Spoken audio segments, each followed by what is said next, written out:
Hi everyone, my name is John Formica. Most people know me as the ex-Disney guy and America's and Australia's customer experience coach. Why? Well, I spent many years as a leader managing the hotels for the Disney company down in Walt Disney World in Orlando, Florida.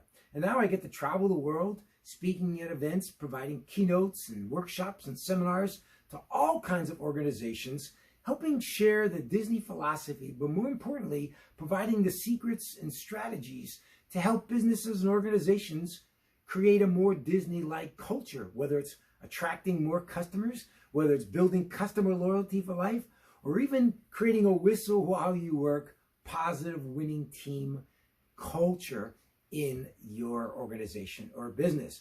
And I'm excited about doing that each and every day, including even coaching many business owners as well. But I thought I'd share sort of something on a little personal note with my relationship with Walt Disney, the man, Walt Disney. And so let me share with you a little story about how Walt Disney influenced my life when I was a child and even to today, long after Walt Disney is gone. You see, I grew up as a child, and every Sunday night, we were glued to the television. Millions of us were glued to the television every Sunday evening to watch the wonderful world of Disney. And Walt Disney himself would come on television, and he would share some words of wisdom or tell us about an upcoming movie or the new things going on in the Disneyland park, or even the future of the Walt Disney World Resort in Orlando, Florida. And to everyone, Walt was our grandfather. He was our favorite uncle. He was just somebody that provided great words of wisdom or quotes, but he just had a big impact on many of us, and I know personally my life. Well, in 1966, unfortunately, Walt Disney died of cancer.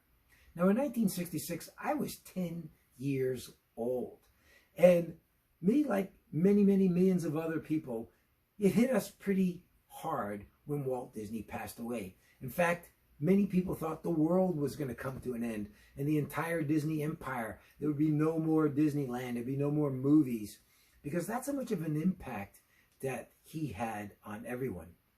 And since I was 10 years old, I decided to write a book report on Walt Disney for school. And so I went to the local library.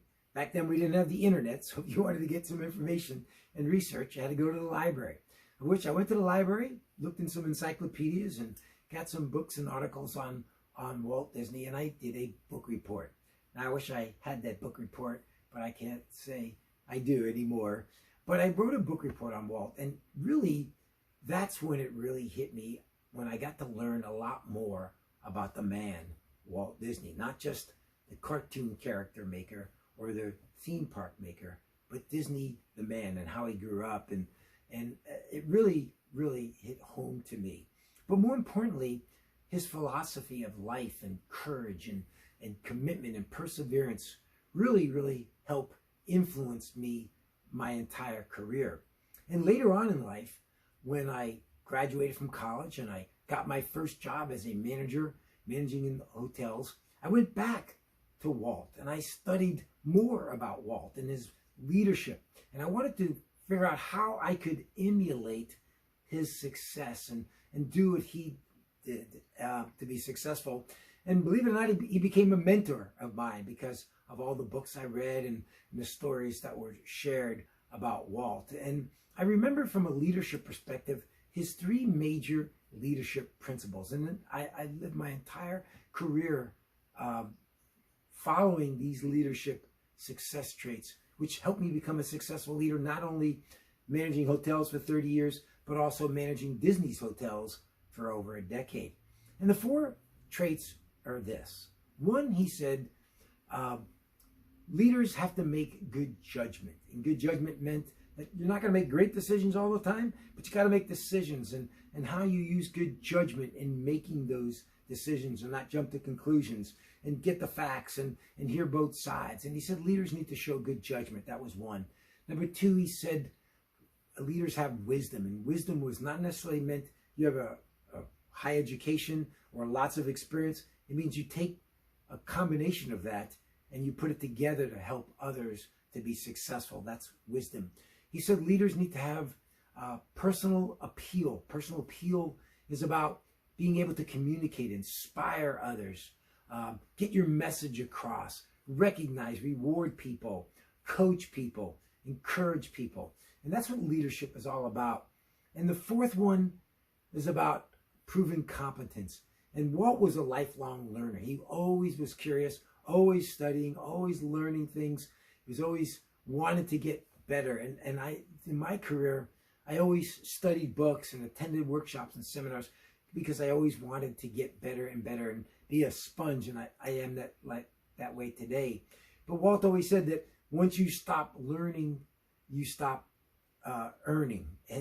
And once you stop learning, you stop really being a leader as well. So I followed those traits. I followed those success strategies, and helped me, I think, become more successful in my career as well. So again, the man impacted me way after, long after he was gone. And when I got to Disney as an opportunity of a lifetime to actually work for the Disney company, I saw all of his philosophy, all of his wisdom come about live and in person when I visited the parks, or I managed the hotels, or I dealt with the Disney culture.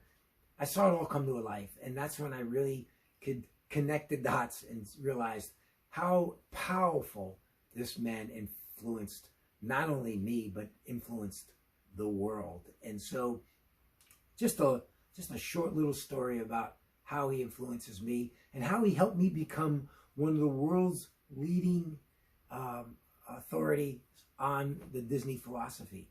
And I share that Disney philosophy in my workshops and my keynotes, using a lot of Walt's quotes, sharing stories about Walt in a fun, enthusiastic way to make sure that you can maybe utilize some things, maybe not everything, but how you can utilize some of these things that Walt shared to make your job, to make your career, to make your life even better today. And so, again, long after he's gone, he's still influencing me, and I hope maybe he can influence you. Hope you enjoyed this story. Thank you for listening. And remember, whatever you do, always make it magical. Thank you.